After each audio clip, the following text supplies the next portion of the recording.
I moved into a quiet neighborhood last spring, hoping for a fresh start. The street was lined with tall trees, well-kept lawns, and houses that looked like they belonged in an old postcard. Most of the neighbors were older couples who kept to themselves. They would wave politely when I passed, and I thought I had found the perfect place to settle down. The only exception was the house directly across from mine. It belonged to a man named Gerald. He was in his late 50s with thinning gray hair, pale skin, and a face that seemed to always be twisted into a scowl. The first time I saw him, he was standing on his porch, unmoving, staring at me while I unloaded boxes from my car. I waved, but he didn't wave back. He just watched. At first, I thought he was just a strange, antisocial neighbor. Everyone has their quirks, but over the next few weeks, I began to notice how much he watched. Whenever I stepped outside, there he was, either at the window or standing on his porch, motionless. Even when I left for work early in the morning, I would catch him at his window as if he had been standing there all night. One night I was taking the trash out when I heard something from across the street. It was faint, like whispering. I froze and looked toward Gerald's house. His lights were off, but I could see a shape moving in the window. The curtains shifted slightly, like someone was pulling them aside to peek out.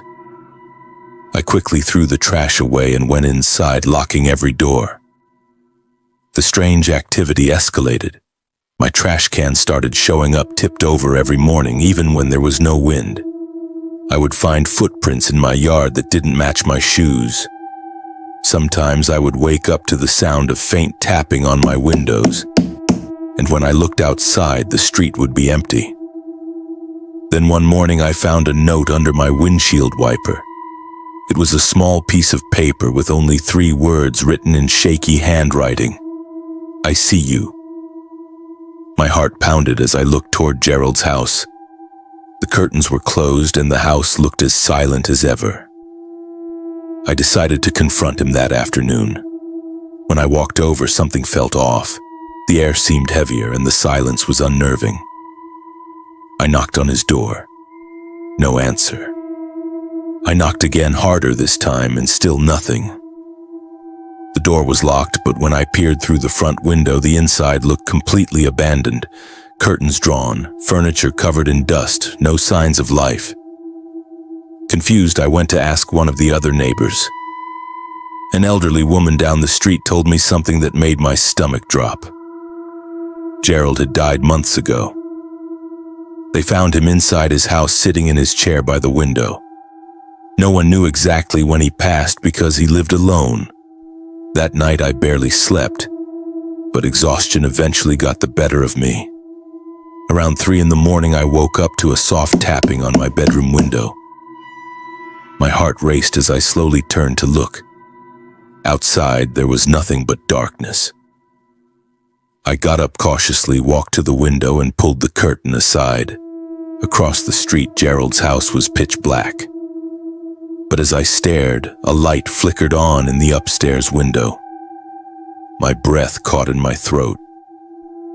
In the glow of that dim light, I could see him, Gerald, standing there with a twisted smile.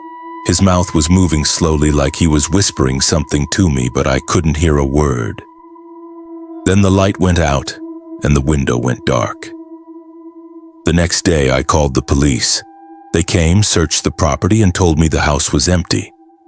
They said no one had lived there since his death and suggested maybe I was just imagining things, but I know what I saw. That night, the window glowed faintly again.